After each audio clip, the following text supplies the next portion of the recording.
বিভূতিভূষণ বন্দ্যোপাধ্যায়ের গল্প নাস্তিক। অধ্যয়ন শেষ করে লোকনাথ যখন তাঁর আচার্যের কাছে বিদায় চাইলেন, আচার্য তাঁকে বলেছিলেন, একটা কথা সবসময় মনে রেখো, তুমি অনেক লোকের ওপরে লোকনাথ নামটি সার্থক করে জীবনের পথে অগ্রসর হবে। আলোকসামান্য প্রতিভাবান এবং প্রিয়তম ছাত্রকে বিদায় দিয়ে আচার্য 2-3 দিন পর্যন্ত মৌনী ছিলেন। মঠ থেকে বার হয়ে লোকনাথ কোনো বড় রাজসভায় গেলেন না, অধ্যাপনা করবার কোনো আগ্রহ দেখালেন না, বিবাহ করে সংসারী হবার বিষয়েও সম্পূর্ণ উদাসীন রয়ে গেলেন। কিছুদিন লক্ষ্যহীন অবস্থায় এদিক ওদিক ঘুরবার পর শেষে পুণ্যভদ্রার নির্জন তীরভূমিতে কুটির বেঁধে সেখানেই বাস করতে শুরু করলেন। এতে বেশিরভাগ লোকই তাকে বললে পাগল। বাল্যকাল থেকেই লোকনাথ একটু অন্য প্রকৃতির। যেদিন প্রভাতের আলো খুব ফুটত, বালক লোকনাথ তার গ্রামের ধারের মাঠে একা বেরিয়ে বেড়াত। সমবয়সী অন্য কোনো ছেলের সঙ্গে সে মিশত না। সন্ধ্যার ধূসর আকাশের তলে গ্রামের অদূরে ছোট পাহাড়টা যখন বড় আকাশের গা থেকে খসে পড়া বড় একখণ্ড মেঘস্তূপের মতো দেখাতো, লোকনাথ দণ্ডের পর দণ্ড ধরে মাঠের ধারের বনের কাছে বসে এক মনে কি ভাবত। তারপর অপলক শিশু নয়ন দুটি দণ্ডের পর দণ্ড ধরে ও পাহাড়ের দিকে আবদ্ধ থাকত। তার বিশ্বাস ছিল ওই পাহাড়টাই পৃথিবীর প্রান্ত সীমার পাহাড়। আচ্ছা, যদি ও ছাড়িয়ে চলে যায়, দূরে দূরে, ক্রমেই দূরে, আরো দূরে, খুব খুব দূরে, খুব খুব খুব খুব দূরে, তাহলে কোথায় গিয়ে পৌঁছাবো?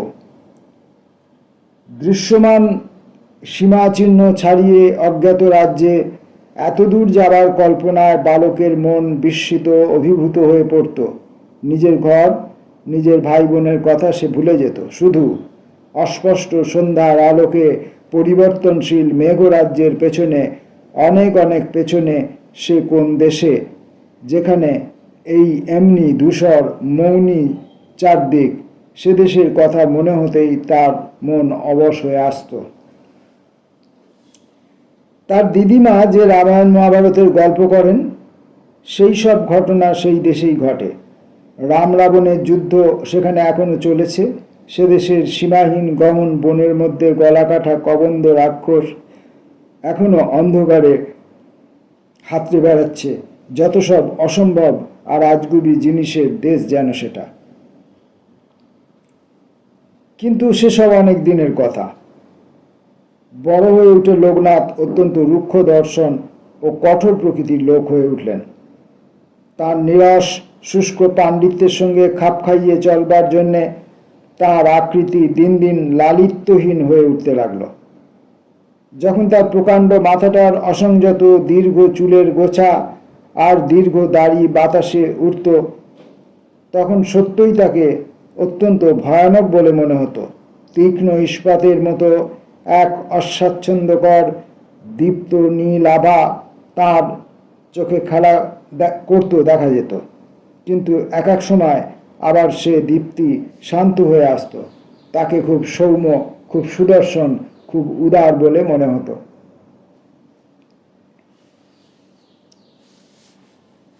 বয়স বাড়বার সঙ্গে সঙ্গে লোকনাথের বাল্যের সে সুদূর পিয়াসী মন ধীরে ধীরে আত্মপ্রকাশ করতে লাগলো। 30 বৎসর পূর্ণ হবার আগেই জগৎটা একটা প্রশ্নের রূপ নিয়ে তার চোখের সামনে উপস্থিত হলো। জগতের সৃষ্টিকর্তা কেউ আছে কি না, এই আজগুবি প্রশ্ন নিয়ে লোকনাথ মহা দুশ্চিন্তাগ্রস্ত ও ব্যতিগ্রস্ত অবস্থায় কালাতিপাত করতে লাগলেন। তার জীবনের লক্ষ্যও ছিল আজগুবি ধরনের। সাংসারিক সুখ সুবিধা লাভের প্রচেষ্টাকে তিনি পূর্ব হইতেই অবজ্ঞার চোখে দেখতেন। যশলাভ বিষয়েও তিনি হয়ে উঠলেন সম্পূর্ণ উদাসীন। একবার মঠের আচার্যের কাছে মগধ থেকে পত্র এলো। মঠের অতিথিদের মধ্যে আচার্য যাকে উপযুক্ত মনে করেন তাকে হস্তির পৃষ্ঠ করে সসম্মানে রাজধানীতে নিয়ে আসা হবে। রাজসভার সুরিপদ তিলক মহাচার্য জীবনসূরির সম্প্রতি দেহান্তর ঘটেছে। আচার্য একমাত্র লোকনাথকেই এই পদের উপযুক্ত বলে ভেবেছিলেন, কিন্তু লোকনাথ কিছুতেই মগধে যেতে রাজি না হওয়ায় তার এক সতীর্থ মগধে প্রেরিত হলেন। এর কিছুকাল পরেই লোকনাথ মঠ পরিত্যাগ করলেন এবং 1 বৎসরের মধ্যেই পুণ্যভদ্রার নির্জন তীরভূমি আশ্রয় করলেন। সেই থেকে আজ 30 বৎসর তিনি এই নির্জন মাঠের মধ্যে এক কুটিরে একা বাস করছেন। জৈন ধর্মাবলম্বী হবে নাকি? জৈব ধর্মাবলম্বী লেখা আছে। জৈব ধর্মাবলম্বীর পক্ষ থেকে প্রতি বৎসর নির্দিষ্ট পরিমাণ তণ্ডুল ও 2খানা বহির্বাস তাকে দেওয়া হতো। জৈব ধর্মাবলম্বী হবে মানে যারা স্বাভাবিক জীবনযাপন করেন তারা। তণ্ডুল ও 2খানা বহির্বাস তাকে দেওয়া হতো। মাঠের ধারের বুনো কাঠ পাশের তুলা থেকে তিনি অন্য পরিধেয় নিজের হাতে প্রস্তুত করে নিতেন। প্রথম 2-1 ছাত্রকে নিয়ে তিনি অধ্যাপনা করেছিলেন, কিন্তু তার পাণ্ডিত্যের খ্যাতি ও উন্নত চরিত্রের আকর্ষণে যখন শিক্ষার্থীদের ভিড় বারবার উপক্রম হলো, অধ্যাপনা তিনি তখন একেবারেই বন্ধ করে দিলেন। পুণ্যভদ্রার 2 তীরের নির্জন মাঠ তখন স্থানে স্থানে বনে ভরা ছিল। অনেক স্থানে এইসব বনে উপর পাহাড়ের শাল ও দেবদারু গাছের বীজের চারা, কোনো কোনো স্থানে নানা রকমের কাঁটা গাছ ও বনজ লতার ঝোপ। দক্ষিণের পাহাড় একটা অপরিসর উপত্যকায় দ্বিধা বিভক্ত। পুণ্যভদ্রার একটা ক্ষীণ স্রোতধারা এর মাঝখান দিয়ে পাহাড়ের ওপারে বেরিয়ে গিয়েছে। তার গৈরিক জলধারার উপর সবসময়ই 2 তীরের পত্রশ্যাম ও শিশু দেবদারু শ্রেণীর কালো ছায়া। এখানেই ছিল লোকনাথের কুটির। লোকনাথের ছোট কুটিরখানি হস্তলিখিত পুঁথির একটা ভাণ্ডার বিশেষ ছিল।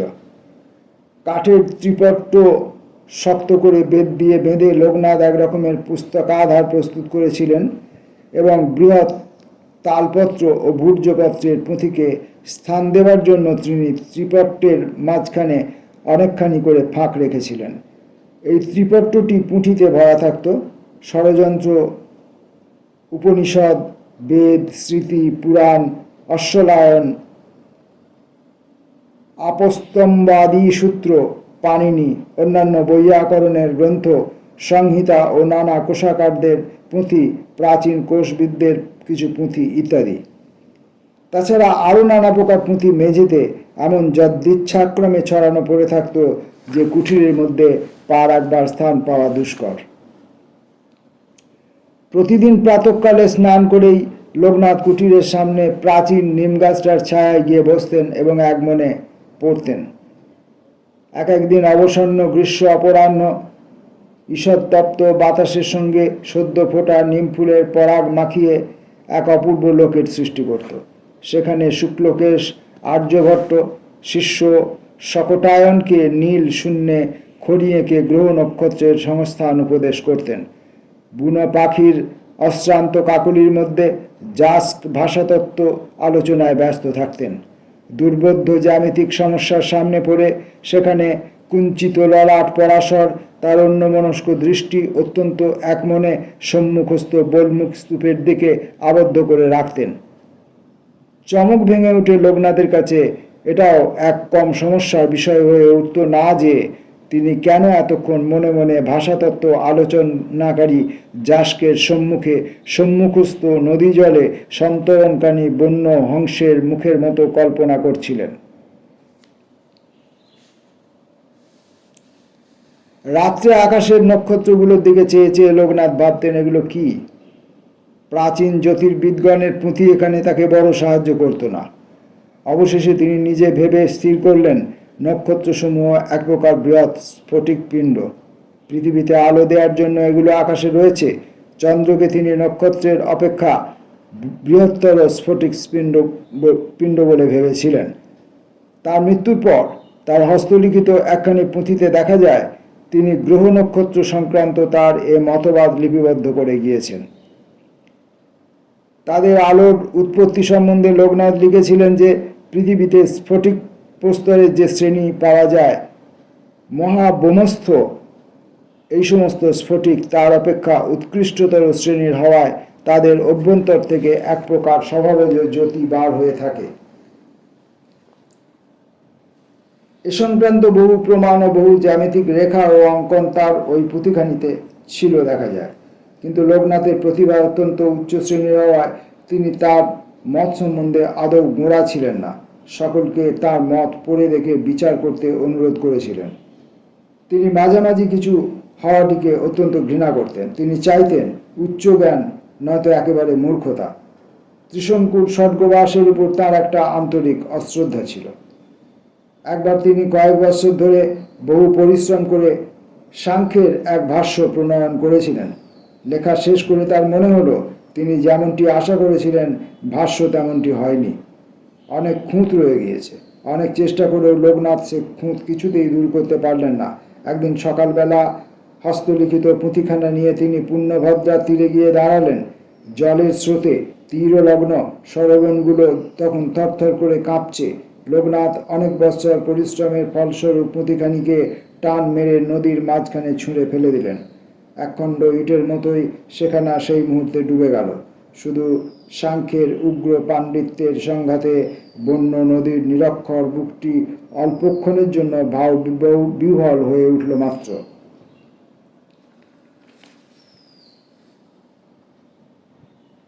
দিন যেতে লাগলো। লোকনাথ পূর্বের মতন আর এক স্থানে অনেকক্ষণ বসে থাকতে পারতেন না।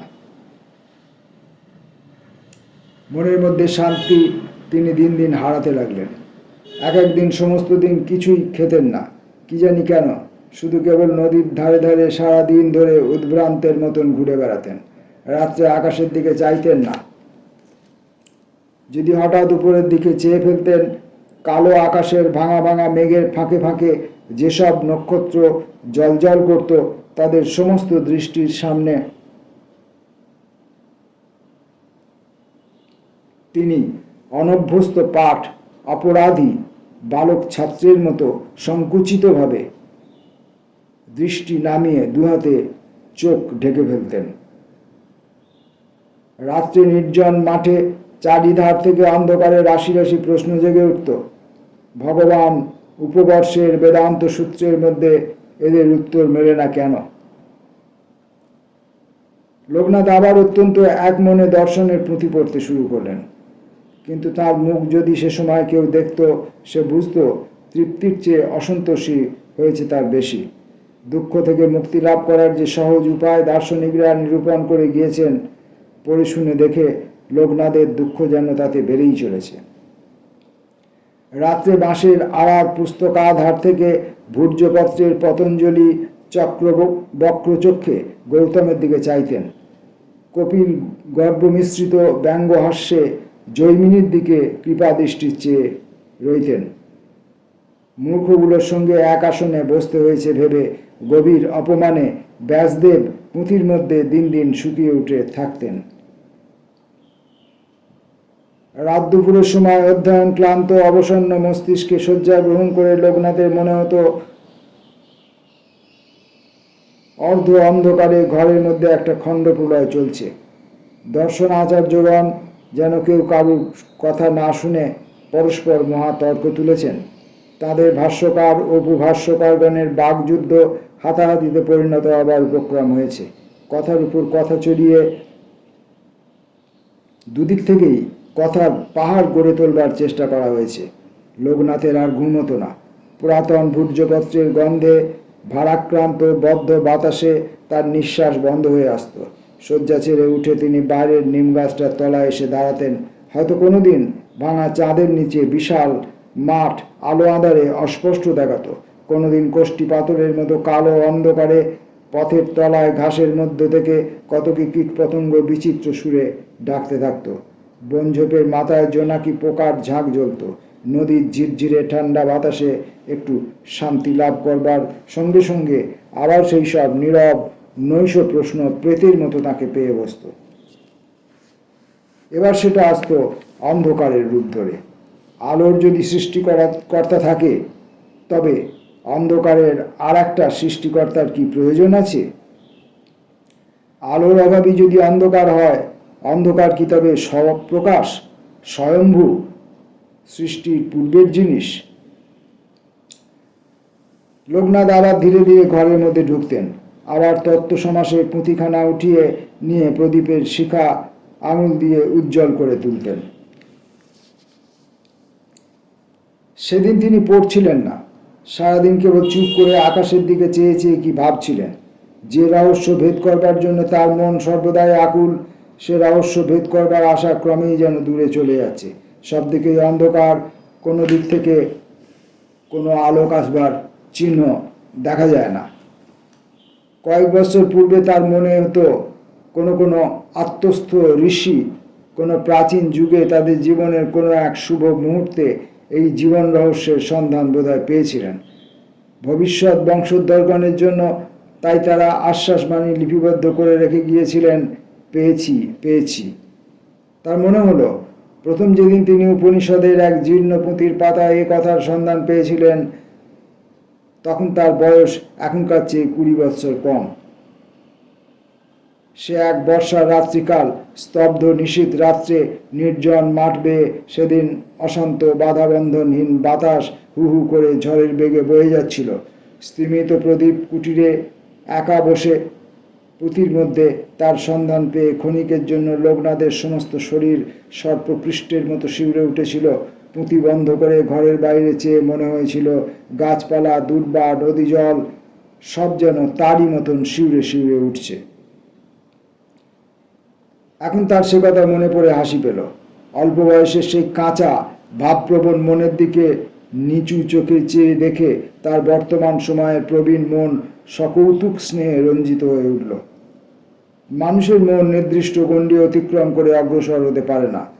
যে বলে জেনেছি, হয় সে ভণ্ড, নয় সে আত্মপ্রতারক মূর্খ। কি বুঝতে হবে সে সম্বন্ধে তার কিছু ধারণাই নেই। হঠাৎ তাঁর অন্যমনস্ক দৃষ্টি দূরের নীল শৈল সানুলগ্ন প্রথম বসন্তের নবপুষ্পিত রক্ত পলাশের বনে আবদ্ধ হয়ে পড়ল। অনেকদিন আগের কথা, তখন লোকনাথের বয়স 21 বৎসর। কিছু না মায়া লক্ষ্মীটি, আমি। কিছু না মায়া লক্ষ্মীটি, আমি। এই ধরো 7 বছরের মধ্যেই আসবো। পড়া শেষ হতে কি আর বেশি সময় নেবে? 21 বছর আগের লোকনাথ তার জীবনের একটি সময়ের ঘটনা, যখন তিনি তার বাড়ি থেকে, তার সংসার থেকে বেরিয়ে আসছেন, সংসার ছেড়ে দিয়ে শিক্ষার জন্য, শিক্ষা গ্রহণের উদ্দেশ্যে। সেই সময়কার ঘটনাটা বর্ণনা করছেন। কিছু না মায়া লক্ষ্মীটি, আমি। এই ধরো 7 বছরের মধ্যেই আসব। পড়া শেষ হতে কি এর বেশি নেবে? বড় জোর 7 বছরই হোক। তোমায় ফেলে এর বেশি দিন কি আর থাকতে পারবো? বুঝলে? 17 বছরের মায়া সলজ্জ হেসে বলে, 7 বছর? এত কম সময়? এ আর এমন বেশি কি? লোকনাথ গাঢ়স্বরে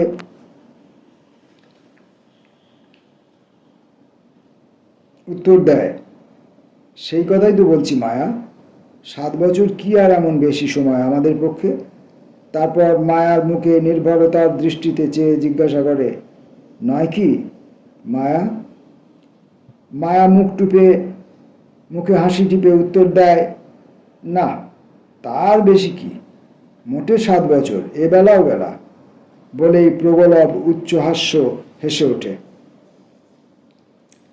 লোকনাথ অপ্রতিভমকে বলেছিল, না শোনো মায়া, আমি বলছি না, আমার কথা বলবার কথা। যে মায়ার অভয় ভরা স্নিগ্ধ দৃষ্টি সেদিন তাকে প্রবাসের পথে সখীর মতো আগু বাড়িয়ে দিয়ে চোখের জলে নিজেকে নিজে হারিয়ে ফেলেছিল, আজ লোকনাথের প্রবীণ হৃদয়ে কোথায় সে মায়ার স্থান তা আমরা জানি না। তবে এটুকু বোধহয় ঠিক যে সে সময়ের মনোভাব এখন আর লোকনাথের ছিল না। জীবনের তুচ্ছ জিনিসে তার কোনো আসক্তি ছিল না। মঠে থাকতেই লোকনাথের মন অন্যরকম হয়ে উঠেছিল। তিনি মায়ের কথা ভুললেন, জীবনের সুখকে মনে মনে ঘৃণা করতে শিখলেন। তার জীবনে শুধু অনুসন্ধিৎসু ঋষি দার্শনিকদের যাতায়াত শুরু হলো। সে এক অন্য জগৎ, মনের সমস্ত আকাশটা জুড়ে সেখানে শুধু এক বিরাট রহস্যময় দার্শনিক। কে তুচ্ছ মায়া, মূর্খেই শুধু এত সামান্য জিনিসে এত বেশি আনন্দ পায়। হৃদয়ের চিরন্তন প্রশ্নপুঞ্জ তাদের মনে কশ্চিনকালে জাগে না বলেই। তবু কখনো কখনো কোনো অসাবধান মুহূর্তে যজ্ঞভঙ্গকারী নিশাচরের মতন অতর্কিতভাবে হঠাৎ এসে পড়ে। তার 20 বৎসরে যৌবন মায়ার মুখের লজ্জা নম্র হাসিতে তার প্রসন্ন ললাটের মহিমায় স্নিগ্ধ হয়েছিল। যৌবন লক্ষ্মীর বরণ ডালির সেই প্রথম মাঙ্গলিক। অনেক বছর পরে মঠে থাকতে লোকনাথ শুনেছিলেন মায়া বিবাহ করেনি, কোনো মঠে প্রবজ্জা গ্রহণ করে ভিক্ষুণী হয়েছে। সেও অনেক দিনের কথা। তারপর তার আর কোনো সংবাদ তিনি রাখেন না। যেখানে যায় যাক, তিনি গ্রাহ্য করেন না। সন্ধ্যার ছায়া মাঠের চারিধারে ঘন হয়ে এলো। কুটিরে যেতে যেতে লোকনাথ আকাশের দিকে চাইলেন, মনে মনে বললেন, হে অদৃশ্য শক্তি, আমি দার্শনিকাচার্য লোকনাথ, অজ্ঞান মূর্খ সাধারণ মতো আমার যুক্তি প্রণালী বা মানসিক ধারা নয়। আমি জানতে চাই এই কার্যস্বরূপ দৃশ্যমান জগৎ কোন কারণ প্রসূত। সাধারণ লোকে যাকে ঈশ্বর বলে তার মূলে কিছু আছে কি না। গ্রন্থের কথা আমি জানি নে, কারণ আমার প্রমাণের উপর আমার কোনো আস্থা নেই। আমি তোমার কাছে প্রমাণ চাই। জানি নে তোমার শোনবার ক্ষমতা আছে কি না, থাকে তো জানিও। ভুলবার চেষ্টা করো না, তাতে আমি ভুলব না। মহামণ্ডলীর মঠে প্রধান দার্শনিক বৈভাষিকপন্থী মাধবাচার্য বাস করতেন। লোকনাথ তাঁর কাছে গিয়ে প্রশ্ন জিজ্ঞাসা করলেন। মাধবাচার্য বোঝাতে গিয়ে প্রথমত মুক্তি কি, মুক্তি কয় প্রকার, মুক্তির ও নির্বাণের মধ্যে প্রভেদ কিছু আছে কি না প্রভৃতি এত বিস্তৃতভাবে বলতে লাগলেন ও এত শাস্ত্রবাক্য উদ্ধৃত করে তার মতের পরিপোষণের চেষ্টা করতে লাগলেন যে লোকনাথ অত্যন্ত পাণ্ডিত্যপ্রিয় হলেও তার মনে হতে লাগলো মুক্তির একটি স্বরূপ তিনি বুঝেছেন। সেটি সম্প্রতি মাধবাচার্যের বাক্যজালের হাত এড়ানো। স্নান করতে করতে একদিন তার মনে হলো তার পিঠে যেন কিসের লেজ ঠেকছে। তিনি তাড়াতাড়ি পিছন ফিরে জলের মধ্যে হাত দিয়ে দেখলেন লেজ নয়, একটা জলজ গাছের পাতা পায়ে ঠেকছে। গাছটাকে তিনি টান দিয়ে উপরে তুলে ফেললেন। দেখলেন একটা শ্যাওলা গাছ। এ শ্যাওলা নদীতে তিনি পূর্বে দেখেছেন, তেমন লক্ষ্য করেননি। ভালো করে চোখ পড়তে দেখলেন যে শ্যাওলার ডাঁটার যে অংশটা তার গায়ে সুরসুর করে ঠেকছিল সেটা জলের নিচেকার অংশ। সে অংশের পাতাগুলি ঝাউ পাতার মতো, কিন্তু জলের উপরের অংশের পাতাগুলি পানের মতো। জলের উপরের অংশের পাতা জলের উপরে ভাসে, নিচের অংশের পাতা ওরকম হলে স্রোতের তোড়ে ভেঙে যেত, কিন্তু চুলের গোছার মতো হওয়ায় তারা জলকে বাধা দেয় না। জল তাদের মধ্য দিয়ে কেটে চলে যায়। যখন যেদিকে স্রোতের গতি, পাতাগুলি তখন সেদিকে হেলে পড়ে। লোকনাথ অত্যন্ত অন্যমনস্কভাবে স্নান করে ফিরলেন। একটা জিনিস যেন তিনি ধরেছেন। তার মনে হলো একই ডাঁটার উপরে নিচে দুরকম পাতা হওয়ার মূলে প্রকৃতির মধ্যে একটা চৈতন্য সত্তা বেশ যেন ধরা পড়েছে। নইলে এই নগণ্য জলজ শ্যাওলার পত্রবিন্যাসের মধ্যে এই নিপুণতা কোথা থেকে এলো? পাছে ভেঙে যায়। এজন্য কে এর জলের নিচের অংশের পাতা ঝাউ পাতার মতো করে গড়ে দেখলে? লোকনাথের আর একটা কথা মনে হলো। কয়েকদিন পূর্বে তিনি অত্যন্ত অধীরভাবে জাগতিক শক্তির কাছে তার চৈতন্য সত্তার অস্তিত্ব সম্বন্ধে একটা প্রমাণ চেয়েছিলেন। তার সেই প্রার্থনা কি এইভাবে কেউ পূর্ণ করল? ন্যায় মুক্তির দিক থেকে এই সিদ্ধান্ত এত বিপজ্জনক তার মনে হলো যে তিনি একথা জোর করে মন থেকে দূর করে দিলেন। সাধারণ মানুষের মতো এত শীঘ্র তিনি কোনো সিদ্ধান্তেই পৌঁছতে পারেন না। তবু তিনি ভেতরে ভেতরে দিন দিন কেমন অন্যমনস্ক হয়ে উঠতে লাগলেন। সেই জলজ শ্যাওলার শুকনো ডাঁটা পাতা কুটিরের সামনেই পড়ে থাকতে দেখা যেত। পুঁথিপত্র তিনি আজকাল কমই খোলেন। নদীর ধারে ধারে যেখানে বন্য গাছের শ্যামপত্র সম্ভার স্রোতের জলে ঝুপসি হয়ে পড়ে থাকত, দীর্ঘ দীর্ঘ ঘাসের ফুল স্তূপে স্তূপে ফুটে জলের ধার আলো করে থাকত, পত্রনিবিড় ঝোপগুলির তলায় জলচর পক্ষীরা ডিমগুলি গোপনে শুকনো পাতা চাপা দিয়ে রাখত। লোকনাথ বেশিরভাগ সময় সেই সব স্থানে কি দেখে ফিরতে আরম্ভ করলেন। তার কুটিরের সামনের মাঠে একরকম ছোট গাছের কুচো কুচো সাদা ফুল রাশি রাশি ফুটত। লোকনাথকে দেখা যেত সেই ফুল তুলে তিনি অত্যন্ত মনোযোগের সঙ্গে তাদের গঠন লক্ষ্য করছেন। ঘাসের ফুল সম্বন্ধে লোকনাথের মনে হতো যে ফুলগুলি একই গঠনের, 5টি করে পাপড়ির মধ্যে একটি বিন্দু। প্রকাণ্ড মাঠে এরকম ফুল 2000, 10,000, 2 লক্ষ, 10 লক্ষ ফুটে থাকত। লোকনাথ যদ্দিচ্ছাক্রমে এখান সেখান থেকে ফুল তুলে দেখতেন, সবগুলি সেই একই গড়ন, সেই 5টা করে পাপড়ির মধ্যে একটা বিন্দু। লোকনাথের পিপাসা বিকারের রোগীর মতো বেড়ে উঠল। কত কি প্রশ্ন তার মনে আসে, অসাধারণ ভয়ানক বিভীষণ সব প্রশ্ন দৈত্য।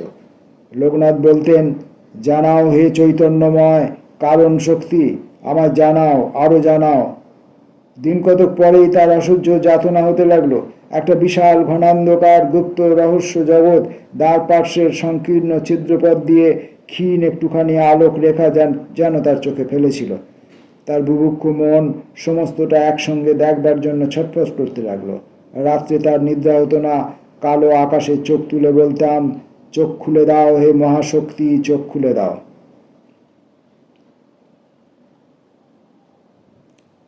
ইতিমধ্যে আবার একদিন তিনি দেখলেন একটা কি পতঙ্গ আর একটা ছোট পতঙ্গকে শরীর নিঃসৃত রসে অল্পে অল্পে অচেতন করে ফেলছে। বড় পতঙ্গটা হাতে তুলে নিয়ে লক্ষ্য করে দেখে তার মনে হলো সেটা সুরের মতো সুচালো একটা প্রত্যঙ্গের খানিকটা অংশ ফাঁপা। এক প্রকার বিষাক্ত রস শরীরের মধ্য থেকে বার হয়ে ওই ফাঁপা অংশ দিয়ে বেরিয়ে আসবার সময় বেশ সুন্দর ও সুনির্দিষ্ট বন্দোবস্ত আছে। লোকনাথের মন এক মুহূর্তে আবার অন্ধকার হয়ে এলো। নিষ্ঠুর ধ্বংসের একই কৌশলতম আয়োজন।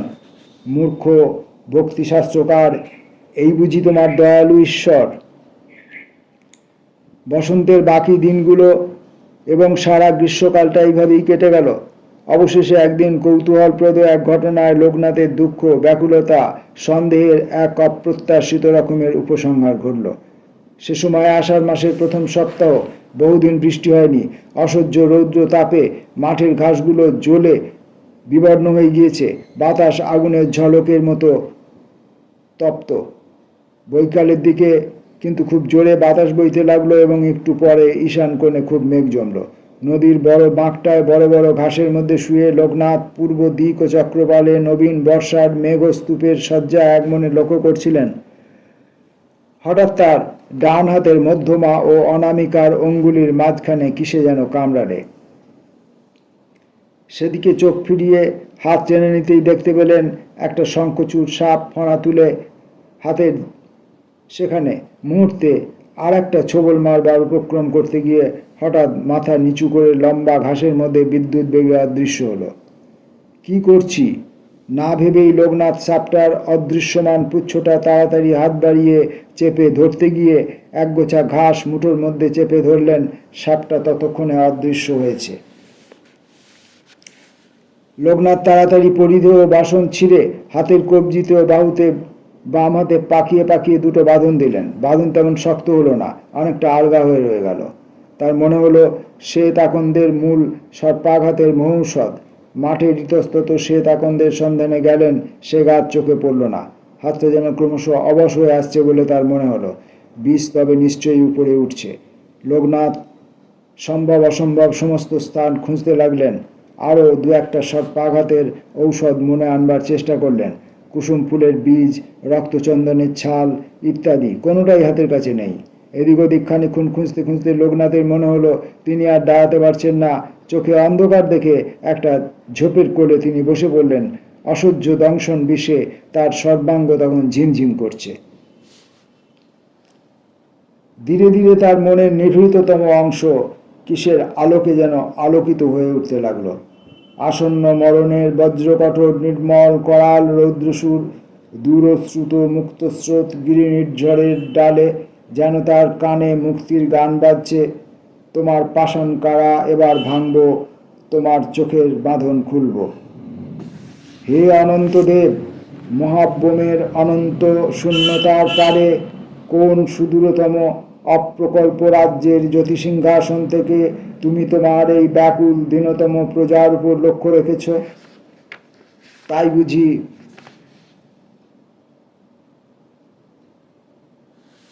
সেদিন জলের মধ্যে আমার পথ দেখিয়েছিলে? সেদিন তোমায়ও চিনিনি, তোমার পথও চিনিনি। আজ বোধহয় বুঝেছি, হৃদয়ের অন্তরে তুমি আমার আত্মা, পৃথিবীর অপেক্ষা মহান, অন্তরিক্ষের অপেক্ষা মহান, স্বর্গের অপেক্ষা মহান, সর্বভূতের অপেক্ষা মহান। মেঘ যেমন ওষুধিগণের উপজীব্য, তেমনি আমার প্রাণধারার উপজীব্য। তুমি আমার প্রাণের কথা শুনতে পাও?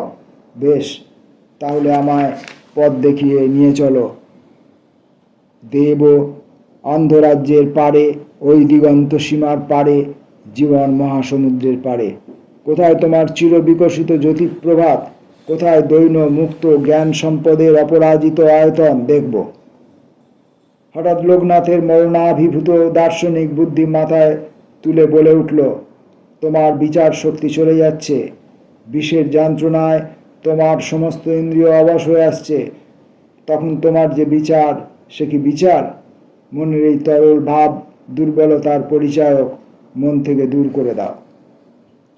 লোকনাথ কিছুই ঠিক করলেন না। তার মন আর যুদ্ধ করতে পেরে উঠছিল না। আফিমের নেশার মতো মরণের তন্দ্রা তার চোখে গাঢ় হয়ে এলো। কোথায় কোন দুটি বালক বালিকা এক ক্ষুদ্র গ্রামের গ্রাম সীমায় বুনো খেজুরের ঝোপে ঝোপে তলায় পড়া খেজুর কুড়িয়ে খেয়ে বেড়াচ্ছে। সময়ের দীর্ঘ পাষাণ অলিন্দের দূরতম সীমায় তাদের ছোট্ট ছোট্ট পাগুলি অস্পষ্ট শব্দ ক্রমেই অস্পষ্টতর হয়ে আসছে। ওধারে তারা দুটিতে ক্রমেই মিলিয়ে যাচ্ছে। এক গ্রাম্য বনের মৌ গাছের ডাল থেকে দুজনে মৌ ফুল পেরে খাচ্ছে। বালিকাটি ভালো রসালো ফুল পেলেই বালকের হাতে তুলে দিচ্ছে। এই এটি কি মিষ্টি, দেখো দেখো তুমি খেয়ে। নীল ব্রহ্মপথে দীর্ঘ দেহ শ্বেত শ্বশ্রু সমীধবাহী জ্যোতির্ময় ঋষিরা চলেছেন। তাদের মধ্যে কে যেন পিছন ফিরে সঙ্গীদের নিকট প্রস্তাব করছেন, ওহে সঙ্গীগণ, আমাদের কমণ্ডলু যা দিয়ে পূর্ণ করেছি, এসো তা ফেলে দিয়ে পুনর্বার নতুন জল সংগ্রহ করি। এতদিন ভ্রমণের পর মিষ্ট জলের উৎসের সন্ধান পেয়েছি। তাদের কমণ্ডলু থেকে কালিগোলার মতো কিসব ঝরে পড়ছে। পথের বাঁকে একদিনের মেঘ ভরা বৈকালে মেয়েটিকে খুব মেরেছে। তার এলোমেলো চুলগুলি মুখের চারিদিকে ছড়িয়ে পড়েছে। কাপড়কে টেনে ছিঁড়ে দিয়েছে। সে কেঁদে ফুঁপিয়ে ফুঁপিয়ে বলছে, কেন তুমি মারবে? কেন আমায় মারবে তুমি? এ পাড়ায় আসি বলে? আর কখনো আসবো না, দেখে নিও। আর কখনো যদি আসি। লোকনাথের মরণাহত দৃষ্টি বিরাট বিশ্বের উপর সেইভাবেই মুগ্ধ আবদ্ধ রহিল। বহু বৎসর পূর্বের শৈশবকালে গ্রাম সীমার মাঠে তার অজ্ঞান শিশু নয়ন দুটি যেভাবে আবদ্ধ রইত, প্রায়ান্ধকার জগৎটা আবার একটা বিরাট প্রশ্নের রূপ পরিগ্রহ করে তার মুখের দিকে জিজ্ঞাসু নেত্রে চেয়ে রইল। প্রশ্নের কোনো উত্তর তার কাছে পাওয়া গেল না। গল্পটির নাম নাস্তিক।